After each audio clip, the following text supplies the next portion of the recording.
Welcome to Master Student, where knowledge is true wealth. Welcome to Master Student. I'm here with Cam from Kemet. What's the word? And today we're about to be breaking down, well, I don't want to say breaking, well, yeah, I guess we building. So we will be breaking down and also building up as well.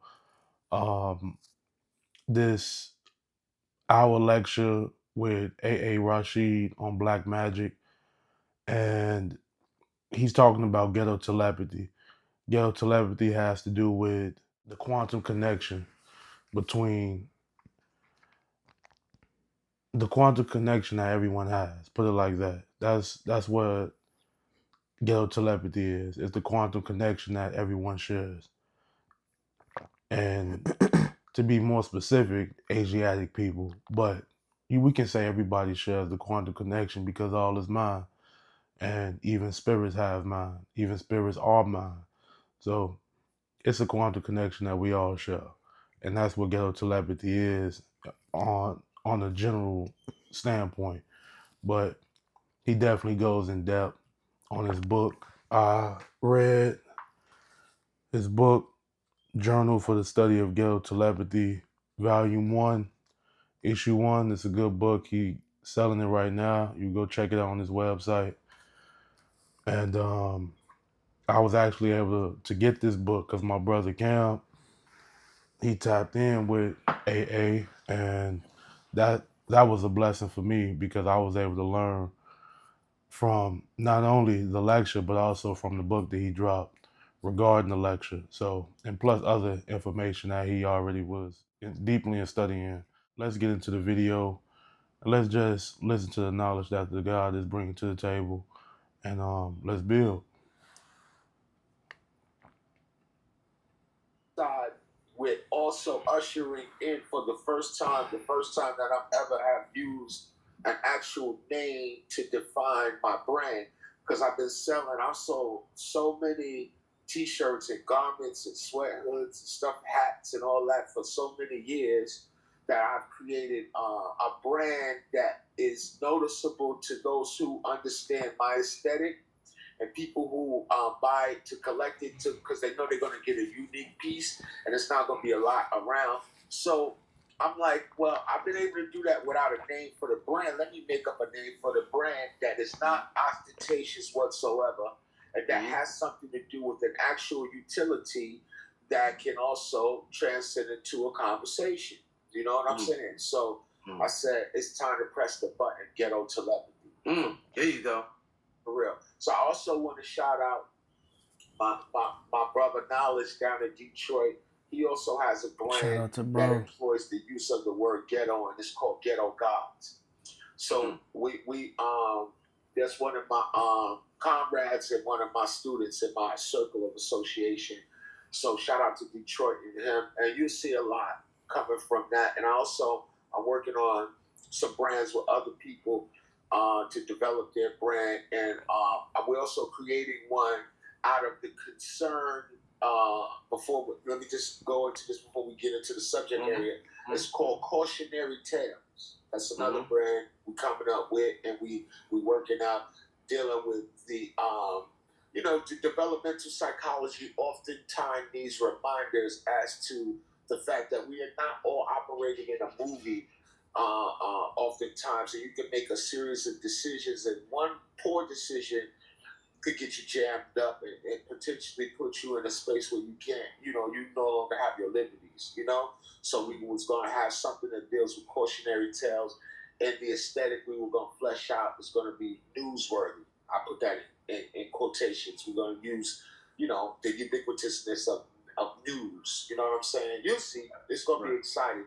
So now, my first time that I know that I was in possession of ghetto telepathy was when I want to say I was around 7, 8 years old. Right. Around the time where I remember my mother was pregnant with my little brother or about to have him. And around that time, I was about 8, 9 years old. And around that time, I remember this is back in the day when they had intercom systems. Remember the intercom system? I lived on the 15th floor in Brooklyn, New York, and we had an intercom system downstairs where you press the bell, the apartment number, and then it sends up the loud buzzing upstairs and lets people know that somebody downstairs. You go to the intercom system and you say, who is it? And then the people say, it's me, let me up, whatever, right? I remember being able to tell who it was without actually having to ask. And I remember it was almost second nature. It wasn't even like a trick shot of any sort. I never second guessed it. I always remember being able to do that. And then I remember my little brother being able to do that, right? To be able to predict and know who's ringing the bell. And I remember instances years ago you want to build on that? I would, if I could think about I don't have anything to say, but if you want to build on it, go ahead. Yeah, I'll build on that. So like when bro was talking about like ghetto telepathy.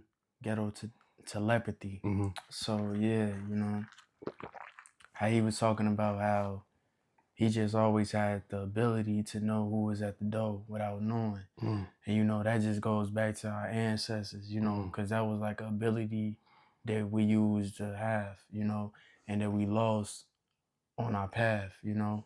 So I just think that's all it is, you know. Sometimes certain things that we did in the past, some people can still have access to those abilities.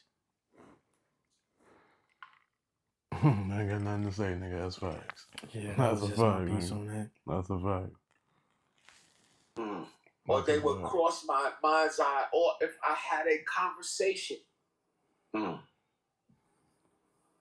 regarding that person or persons, I would see them immediately, right? Or after, shortly after, right? So as I grew up, later on in life, I realized and I remember having this concept implanted in my mind of bad luck. And now I'm talking about 14, 15 years old. You start getting these terms. I didn't know the term karma. I didn't know how to use that term or what it meant or whatever. It actually means action. And it describes the actions that build up to the destiny that we also act. Karma is not a negative word. It just describes action. You can have great karma, right?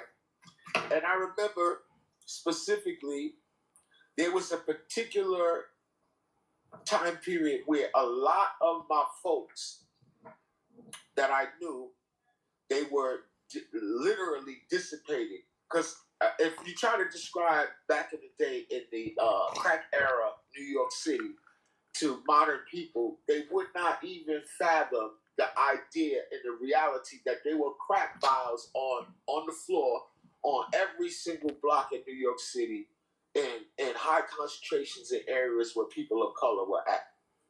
And what happens is, in this environment, there was something that was not involved, or it wasn't there. And one of those things was the use of cellular devices. Right. So I remember when the act of coming outside and socializing and being around people, it meant that you had to be present. You had to communicate. People were looking at each other. Now you could go outside. I could look out this window right here where I'm at, and everyone has a phone in their hand. This guy right there is on the phone. There are two people walking down the street right now next to one another, not even speaking to each other. They both have their phones in their hand, right? So now I remember in an environment where people were far more aware and intent-wise were aware, and they was walking around emitting, without us knowing about it, without us even having the terms to define it. These people were emitting their thoughts as photonic energy that was emerging off of various parts of the human body. One of the parts of the human body that emits, the one that emits the most electromagnetic energy is the heart. Right. I thought you was going to say something else. We'll talk about that later, though. But the other part of your body that emits a great degree, and this is all in the book. I actually put in the book the body parts and how much frequency levels of energy and photonic energy come out of each body part, right? But the one part that emits a great deal is the heart. But another part, you'll be very surprised what it is.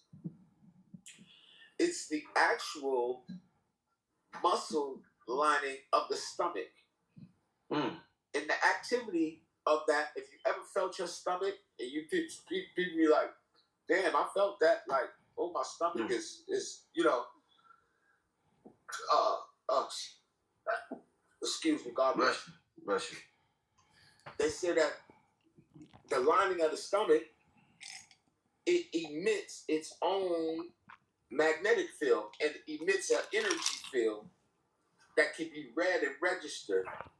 So oftentimes we hear this adage where people be saying stuff like, you know, I had a real gut instinct about this or that. That is a real sentiment. And then we've discussed this in the past about the indigenous Africans, the Azande Africans, and how they, in fact, say that magic exists inside of their stomach. And that inside of their stomach is the core platform and stage for each of their destiny.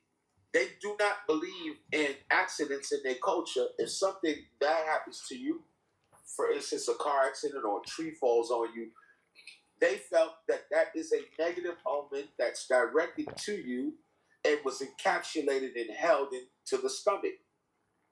So now, when you think about it, and you think, and I would ask this question to the audience, and we're not speaking to people that are too younger than us. I'm 50 years old this year, right? In less than 45 days, I'll be 50, right? And I remember distinctively that it was a sentiment, Rich. It was a feeling. It was a notion that we all shared, that we had a connection that transcends the needs of physical devices for us to get and communicate, right? And this notion lives inside of the human mind, and the human mind has created a series of proofs over time and millennia to prove so. So when you go into religious doctrine, all of the interaction between the prophets and God is happening through ghetto telepathy. They are being spoken to with the least amount of, from God, with the least amount of devices as intercessors. There are many instances throughout the Bible where they speak of, depending if you align yourself with particular translations or iterations of what, you know, they have to offer, that they speak directly to the fact that they are a group of people who are known as the Cushden, and they have one particular character. His name is Daniel, and Daniel had this innate ability to have dream sequences. He could interpret dreams, right? So we know for a fact that in the presence of certain environmental considerations, that we all have the ability to access higher valences and frequencies of information.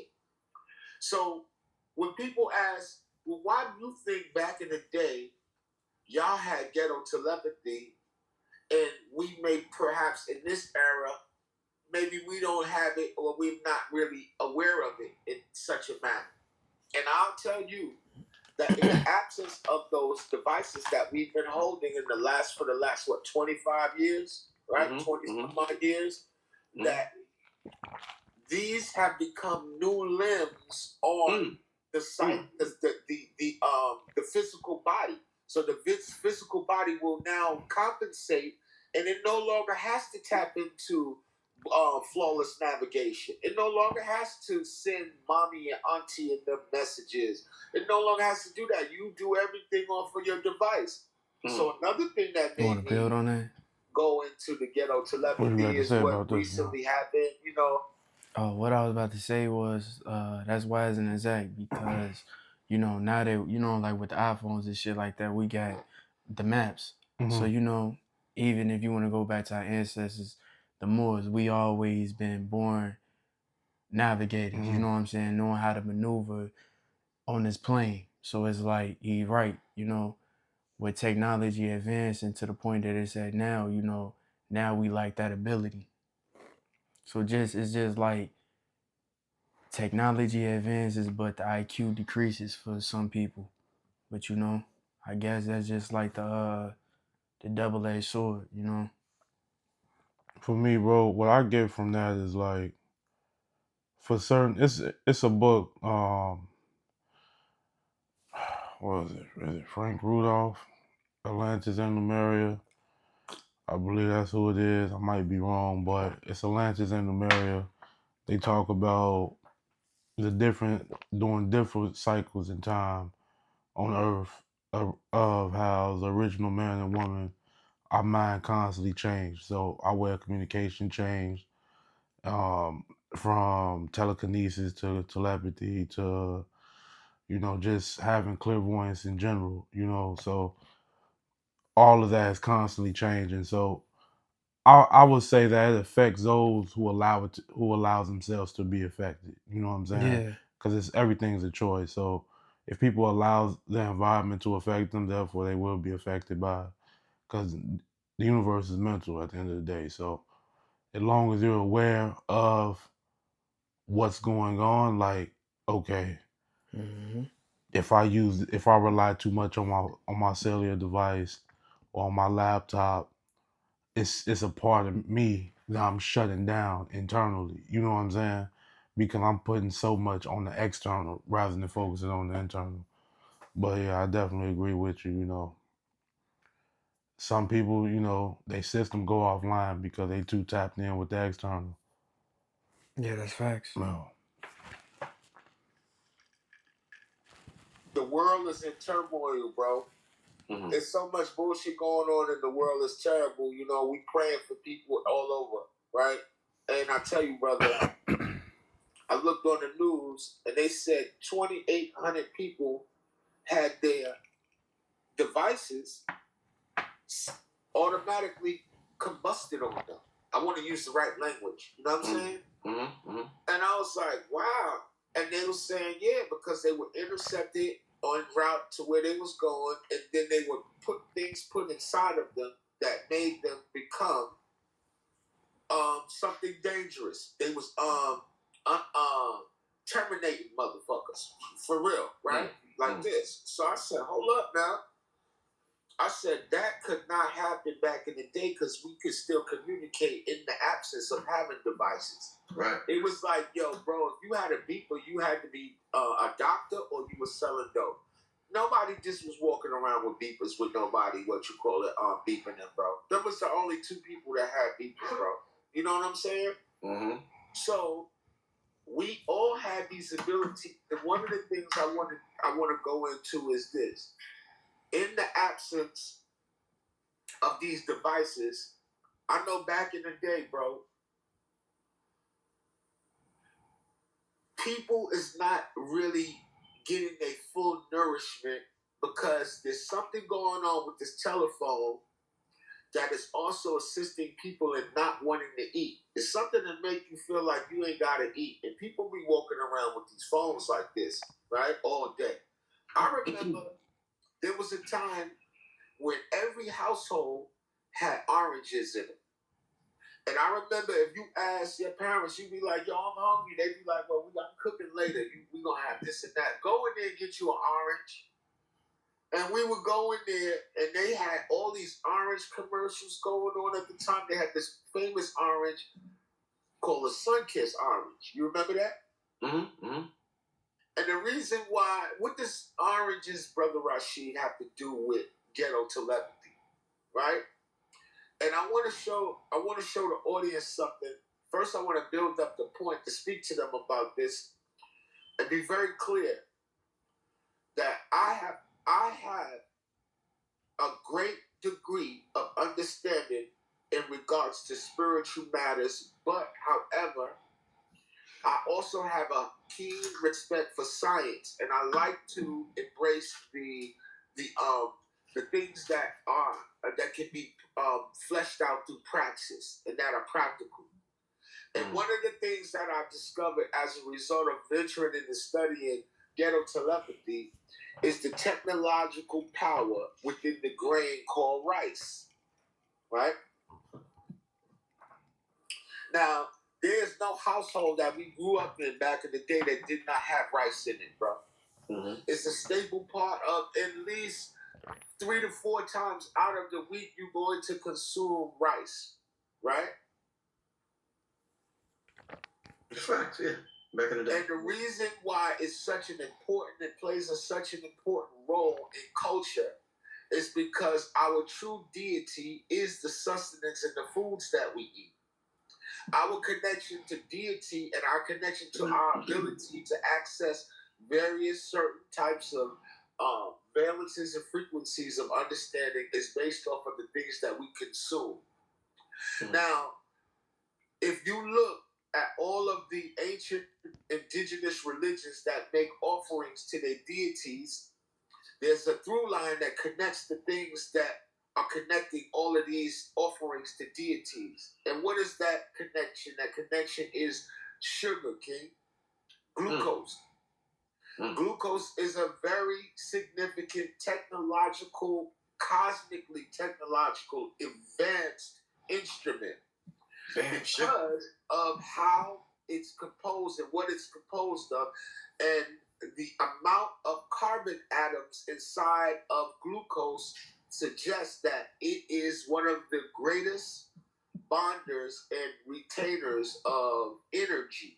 In order for you to transfer energy and all things organic in the living world, you have to have included in you carbon, for the fact that carbon is the transferer of energy and the harnesser of energy.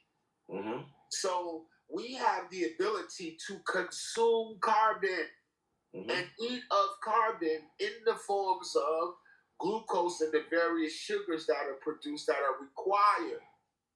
So when you hear people speak on, there are several different forms of digestible carbon, right? And you notice that the people of color, who are the planet's antennae, they're the ones who can communicate to people through sentiments and feelings based off the fact that they are highly carbon contented. And their offerings to their deities, although rice looks white, if you go on a molecular level, it's 40% of it is made of carbon, bro. You heard? Mm-hmm. So now that it's very rare for things to exist in nature that are extremely dark and don't have a lot of carbon. The only things that really do that is like volcanic shit, like one of those obsidian. Although it's dark, it's not carbonated. It's not highly carbonated. So that comes as a result of a process that is by fire. Carbon is from things that have been organically living that have dissipated. This is why we have such an obsession and a love for the dead, because out of dead things do we live.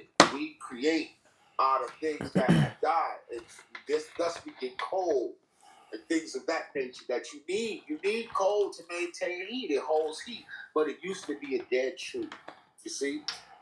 So now, I was wondering, and I when I went to Asia, when I went to Japan, rather, there is the ubiquitous presence of rice cakes. It's like a mochi cake, and this particular one they stack on top of each other. One on the they give it for the New Year's festival for ancestors to keep things going. But they put a very interesting topic on top of it. And what they've done is they've created natural machines through actual foods.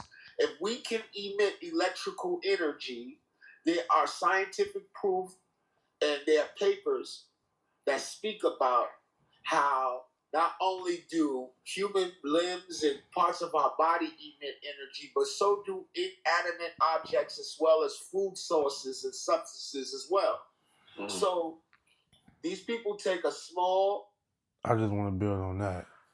He said inanimate objects emit...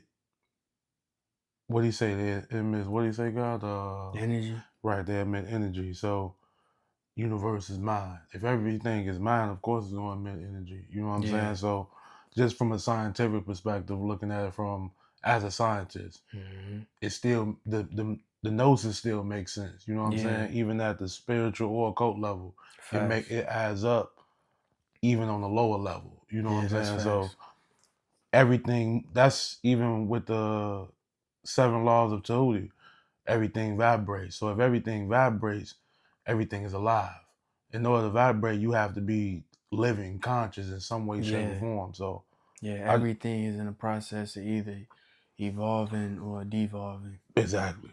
And to do something, and to do either or, one must be conscious. It must be some sort of conscious there. Right. You know. That's all. That's all, God. That's all. But I like he brought that up. That's evolving is a word. Then they put another one on top that's a little I smaller. don't know. And then they place but the generator, an you know what I'm electrical saying? device on the top of it in the form of a die-die. And a die-die is what you call... Shit, we make words anyway. A bitter... For real. Japanese orange. We done made language. Shit. And this bitter Japanese orange is one of the major... The peeling of it is one of the major food sources for expectorants in cleaning out the digestive system and also adding nutritional integrity to the body. But also it has this very interesting thing that it can be resourced and refined to pull out epinephrine. So they also are dangerous, these oranges, because they can give you a heart attack if they refine the chemical in there and turn it into epinephrine. It mimics the glandular system called the adrenal glands. Your adrenal glands or your breadbasket, that's where your stomach, inside your stomach, exists. So your adrenal glands...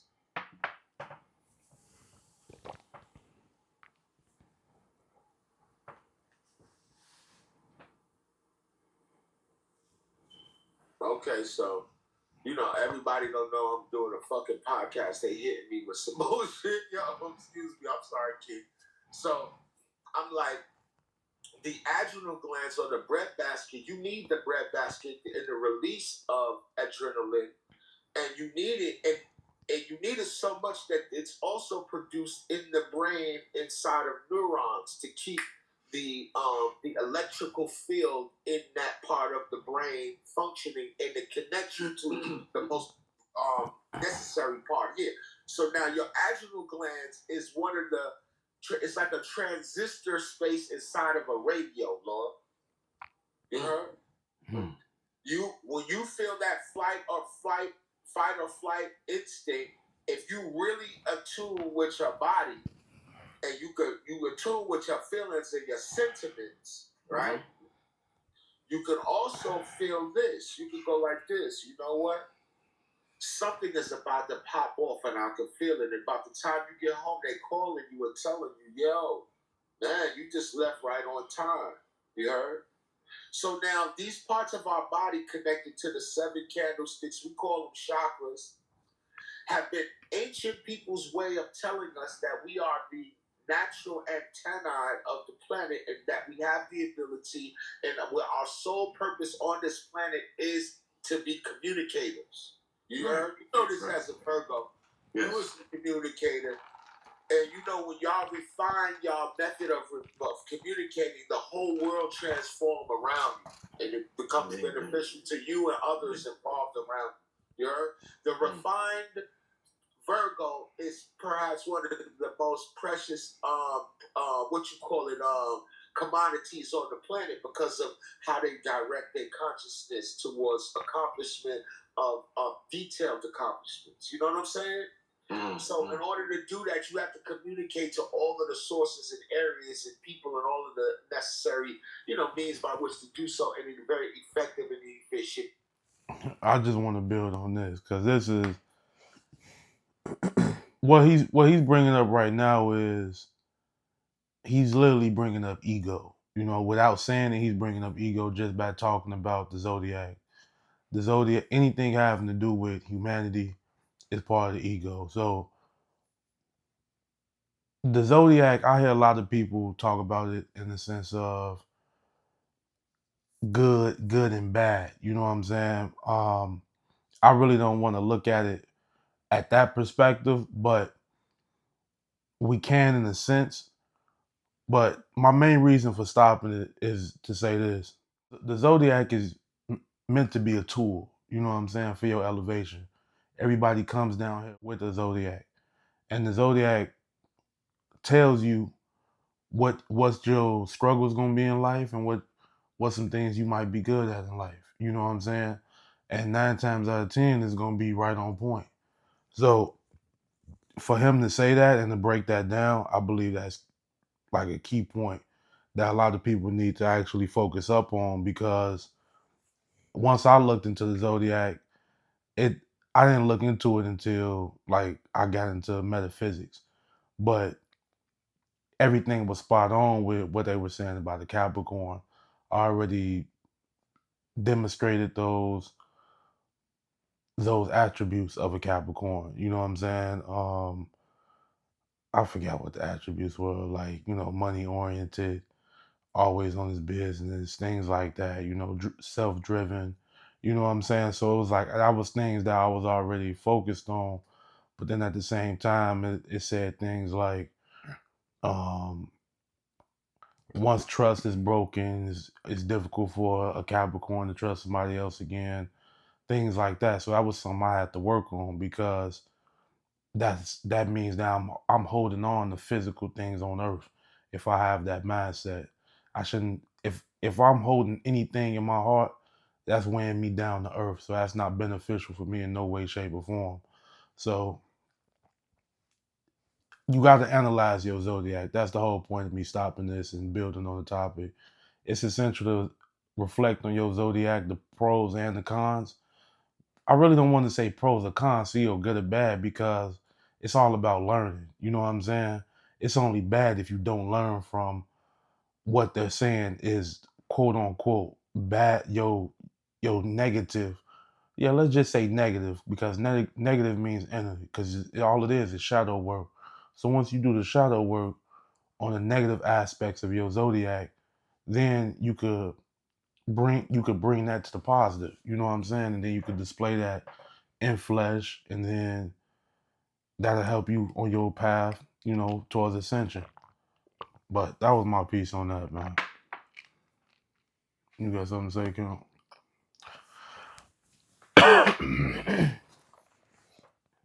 Nah, bro, that was rising as heck. That was on it. So the body is the most effective and efficient means by which to do so, and it's one of the localized areas of the Virgo preoccupation with the world is in their stomach. So their intuition lives in the stomach. You heard? One of the only signs that is of the physical expression of it is a human, and it shows the humanity involved in it. So they act so human, can be so human, that there's something innately important about communicating, and communication is necessary. Communication is so key that in your infancy, if somebody doesn't come and pick you up as a child, you can die inside of a crib. You have to be acknowledged. Wow. You have to be communicated with consistently all the time. Wow. And you know what I'm saying? So, one of the things that I've discovered is that all of the ancient peoples, they gave sugar-like offerings or sweet offerings to the dead. Mm-hmm. And the reason why is because of the chemical composition of glucose. And I want to tell you that in my childhood, and I think in our childhood, our powers were very strong because our livers were cleaner. Our livers were cleaner. And I also want to say this, that the chemical composition of the foods that are present has a great deal to do with how we process light and radiative light, especially in the summertime.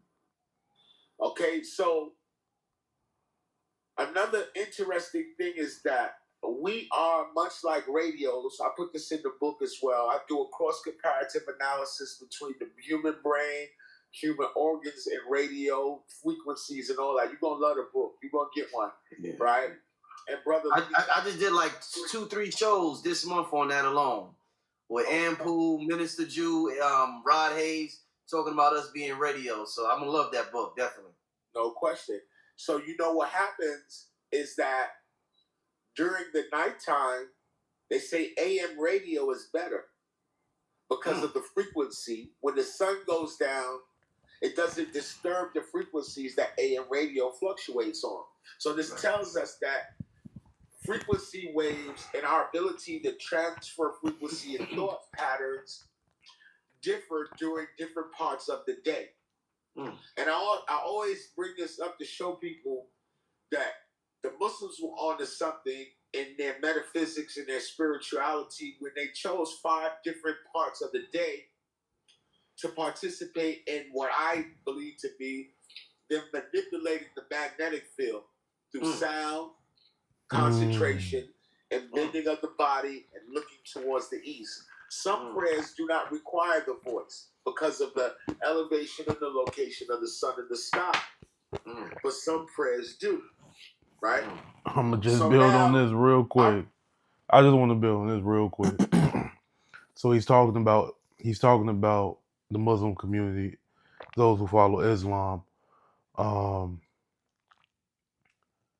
I want to say this about all religions. All religions are, I don't want to say all religions have spiritual teachings within their doctrine, because all religion is spiritual teachings that have been broken down throughout the ages, because people lose the true meaning of the information that these different scriptures are actually meant for. Most scriptures are just chakra stories and different metaphysics and occult knowledge that tells you about your own path and how you can actually focus up on your path and move forward on your path. I feel like AA is hitting on the nail right now with the ghetto telepathy. Even just bringing up that topic, with the Muslims and how they pray. Even with Christians, Orthodox Christians, they have a certain way about praying as well. They read their Bible every day. Reading the Bible is similar to me like reading the Nag Hammadi Library or reading ghetto telepathy. You know what I'm saying? I'm gaining information that can help me on my path. That's all it's about. You know what I'm saying? Whether I'm reading the Bible or I'm reading the Quran, whatever the case may be, as long as I'm gaining information to move me forward, that's what matters. If you have to follow an organized religion to do so, by all means. But that's one of the reasons why many of these religions were put into place, is to just help people at different levels spiritually so that they can at least begin their path on enlightenment at some degree. So that's my piece on that. All I would say is, it's many paths to the light, So if you getting light from it, that's all that matters, We are not meant to be the same. That's why it's different philosophies on knowledge, because it's all based off perception. So at the end of the day, everything works for the all, We all have something to contribute to the all, which is, the Most High, or whatever you call them, you know what I'm saying? But at the end of the day, like I said, if you getting light from it, shit, that's all that matters. Perfectly said, dog. Remember, absence of cell phones, and if there aren't cell phones, then there's not a lot of extra low frequency towers and a lot of EMF towers pushing these frequencies out. Mm-hmm. I remember going to some parks, and they'll say this park in particular is cool because people don't get shot, beat up over there, but this park is terrible over there. Don't even go over there because some niggas is crazy over there. And they could be just a few blocks away, but this one is known for being turned up, while this one is not that turned up, right? And what happens is the sun's declination and where the sun's position is, and the presence of foliage, trees or no trees in the environment has a great degree to do with the application of how you amplify your telepathy. And I remember certain areas and certain streets in particular, people who've been to the East Coast and to the West Coast, and if you ever been to Bedford-Stuyvesant or certain parts of Park Slope, and you're on a tree-lined block, in the summertime, it is the most blissful experience ever to be in the shade of those trees and around those particular types of trees. So trees emit certain, and it's crazy because somebody just texted me a minute ago about trees, and I'm like, that's interesting. And I'll go like this. I say, I want to call them phytotoxins inside of various trees. They are toxic to the hormones that create stress in humans. And this is why many of us feel the best life that we ever lived, and time dilates different, and we experience different emotions and higher vibrations in the company and in the presence of what you call it. You should build on that, Cam. Of you was telling me about in the presence of. You was telling me about how when you used to go to the forest, you hugged the trees and you felt better. You felt a certain type of energy, like the negative energy or whatever it was, the resistance at that moment. You know what I'm saying? Was uplifted from you after you hugged the tree. You know what I'm saying? You was in nature. If you want to share on that experience. I mean, all I would say is, like with nature, you ain't got to necessarily hug it, but just being around it, you know what I'm saying? It can cleanse your mind, free your mind from anything that's going on with you internally, you know what I'm saying? And I would just say, like, basically just to sum it up, not to sound so long-winded, just it's a great way to get peace of mind. That's on it. It's green, the trees, and then if you ever got the opportunity, shout out to anybody that has a house. Talking about hugging the tree. If you got a home. You say what? Talking about hugging the tree, man. Ain't shit wrong with that though, B. You know what I'm saying? Go find you some peace and go get you a tree and hug it. If you got a tree, look, you know what I'm saying? I told you. Should be a line, bro. Ain't nothing wrong with hugging no damn tree, one of the things that can actually, so this is one of the things I start the book with, is in order for me to prove that we have telekinesis, we have to go to the natural world where telekinesis exists, and we know it exists in the plant world. That's a fact. Plants in your house can communicate to one another from long distances and instruct and tell one another and give them updates about the environment. We know this. So we're not that short away from plants. You heard? Remember Valentine taught us years ago, we the Saptapama or the man plant. You heard? That we follow the same edicts of the plant world. For real. So I had to go there first to qualify what I was saying, and it exists there. And then if you are what you eat, and you consume a process, and by design, and design denotes purpose, and what I just told you, we can consume carbon to receive the energy that it harnesses, right? Mm-hmm. I'm I'm telling you that there's a great... And this book is amazing, bro. For real. The book is amazing.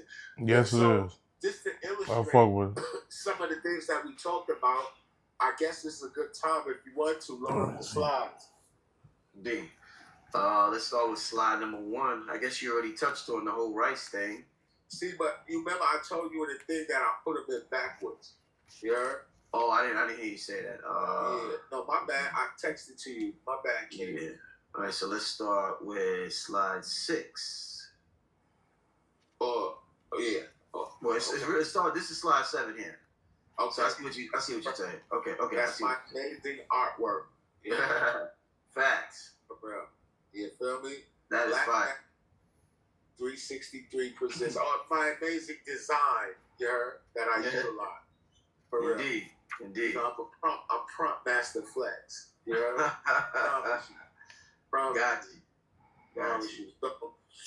So, of course, BlackMagik363 presents Ghetto Telepathy. So that's, we can go to the next slide.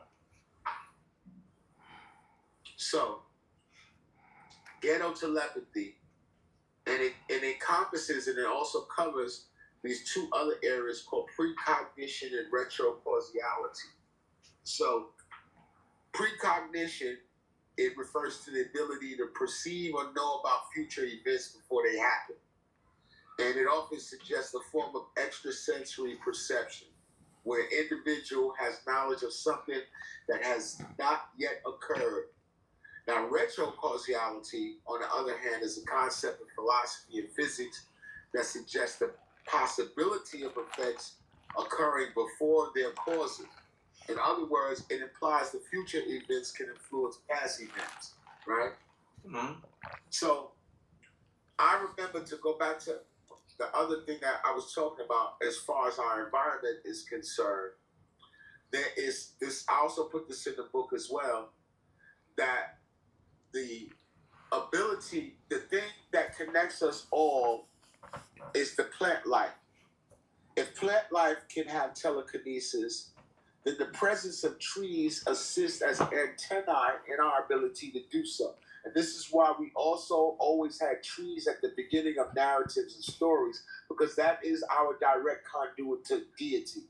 If somebody passed away and died, the first thing people want to do is bring flowers to you. Mm-hmm. Because it's emblems and significance that from where we come is to where we return.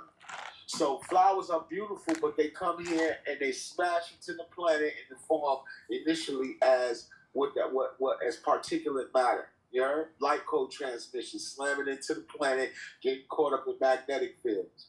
So now us in the environments that we come from, we live in environments that's laden heavily with concrete. In my book, I speak about concrete's inability to process radiative energy. Yeah. And it shoots radiation right back up to you, King. Yeah. You heard?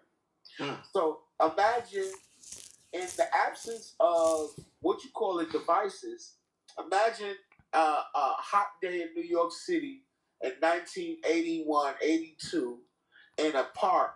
This is before they even started using really a lot of certain asphalt. Everything was this concrete. I remember asphalt started coming later. You know? And everything was concrete. And this assisted in the mindset and how the collective psychology of the people was operating was based off of the sun's interaction with their environment, including its bouncing off of the concrete and its effect on the human body. You feel me? Mm-hmm. So now, all cultures have this notion that we can communicate long distances, but the thing and the problem to regular people is that you think that you being able to communicate a long distance, it comes in a version of you hearing your mother say something specifically, or you hear your mother's voice from a long distance, and it's not like that. You receive images or sentiments or highly nuanced things that people might consider deja vus as evidence of these long distance communication. I'm gonna build on this, and I want you to add on to this as well, God. The subconscious mind speaks in symbols. So remember, the universe is mental. Everything around you is mind. There's nothing in existence in creation or outside of creation that isn't mind. So whenever anything quote unquote spiritual is happening, understand there's gonna be a symbol. It might be you might have a vision of somebody speaking to you, but even in that, to even see somebody speaking, it was still a vision. You know what I'm saying? So therefore, it's a symbol. That symbol just has audio. So the point I'm making is there will always be an image or some type of visual representation of some type of what would you say? Some type of like, I don't know, what would you call it? Like when somebody gets like an awakening or something like that. What would you call it? Like, I don't know. I don't know the word for it. It escapes me. But what you want to call it? Like a breakthrough, like a breakthrough. Yeah, like a breakthrough. So when you get that breakthrough, it's going to be an image of some sort, because that's how the subconscious mind communicates. You gotta remember, English is a bastard language. Really, all languages are bastard languages because of the simple fact that we used to just send thought waves to each other. We send images to each other. And that's in that Frank Rudolph book I was telling you about, Atlantis and Numeria. In that book, the author, and I might be butchering his name. That might not even be his name. I gotta double check. But in that book, he talks about how we didn't start speaking, period. You know what I'm saying? Until more than 50,000 years later, if that. You know what I'm saying? So it's like speaking in itself is a low frequency. That's just something that we just started doing due to us falling to a lower degree consciously. So I just want to add that in because I like that the God touched on images coming through. You know what I'm saying? And not just you're hearing somebody speak to you or things of that nature. You might just have a vision of somebody, and just the action of what they are doing can be a breakthrough for you. You know what I'm saying? So that was my piece on it. Yeah, I would say symbols are an easy way to convey a message. You know, even if you go back to Kemet, that's what our ancestors did. Mm-hmm. They symbolize a lot of things, and it's on you giving your interpretation of it. Even like with art, you go into an art gallery, the art is like symbolizing, you know, and it's all about what you resonate about the painting. You know what I'm saying? So, like I say, symbols are just an easy way to convey a message. It's almost been an hour. I just wanted to share a page, not a page, but a paragraph from Ghetto Telepathy Volume 1 by A.A Rashid that I actually found interesting. Everything is interesting, but this definitely captured my attention the most. He was talking about environmental electromagnetic fields and brain activity. Research has shown that environmental electromagnetic fields, EMFs, can influence brain activity. High concentrations of artificial EMFs, commonly found in urban areas with extensive concrete and steel infrastructure, can disrupt natural brainwave patterns and contribute to cognitive fatigue, stress, and decreased focus. In contrast, natural environments, particularly those in rich vegetation, have a more balanced electromagnetic environment, which is believed to promote cognitive clarity and emotional well-being.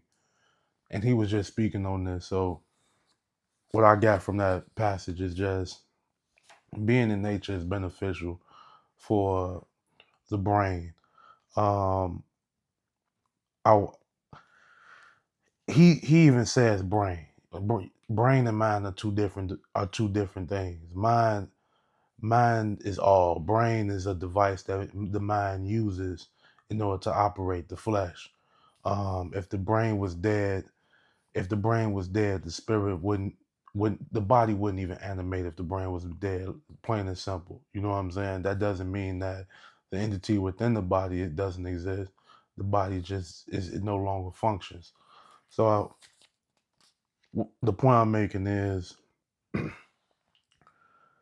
when you're in an artificial environment and you allow that artificial environment to consume you and you don't remove yourself from that environment from time to time to basically give yourself a reset or a break from Rome or the illusion, you're going to eventually start to decline mentally because your brain is being consumed by pretty much an illusion and you're not giving yourself time to reflect on things that you need to and actually be in an environment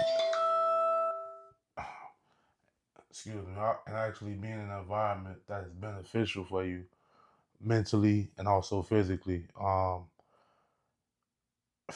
I say this about from a physical standpoint. If you go to somewhere where there's a lot of vegetation, trees, grass, and whatnot, you're gonna feel peaceful, like off bat. Like it's gonna be a sense of peace just being in that area. And I used to be like this when I went to Cali. I used to walk around a lot and just hang in the park and just chill and be in the grass, take my shoes off and whatnot. And it brought me a sense of peace. Um, I always felt that even as a child, when I was outside a lot, it was more fun than just being in the house on the game. Me and Cam, I grew up with him. We used to be outside most of the time. Yeah, we had our time on a video game as children, but it was like, let's go outside. It was fun outside. So it was a sense of peace and happiness that came with being outside. And as I reflect on it, it's like subconsciously, I wasn't consciously making this decision like, oh, it's good to be outside. The grass is, you know what I'm saying? It wasn't about that. It was just like, this really feels fun. I feel happy being outside. So that's really all I got to say about that. My message to everybody is to just